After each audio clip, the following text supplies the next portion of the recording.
All i30 models starting with the first generation and up to 2023 model year have been equipped with the U series 1.6 CRDI engine, but in 2017 this engine changed generation and unfortunately became much less reliable. I will focus exactly on the newer engine that was installed in the third gen Hyundai i30 after 2017. You should know that this engine is not offered in all European countries. For example, in the UK, you will only have petrol engines now. So what changed in 2017? The 1.6 CRDI got a very complicated exhaust control system. Also, it got a belt instead of the chain. And also the block became aluminum, even though it was cast iron in earlier engines. The engine has wonderful torque of 320 Newton meters, but its power is not impressive. It's cool to drive in cities, but if you want to speed up on a highway, you will certainly feel the lack of power at some point.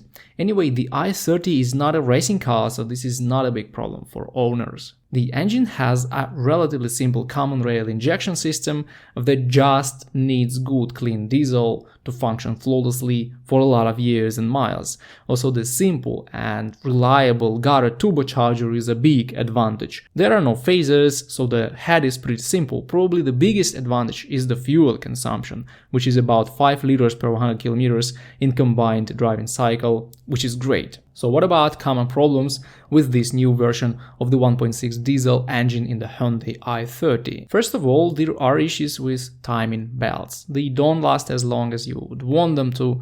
Even 60,000 miles or 90,000 kilometers belt change interval is too much. I would recommend changing the belt and the belt kit with the water pump once every 45,000 miles or 70,000 kilometers. Also, there were issues with drive belts. They aren't critical and you will not have to repair anything if they break, but you may be stranded in the middle of nowhere when it breaks, so nothing good here anyway. One more problem is the AdBlue system that is pretty faulty.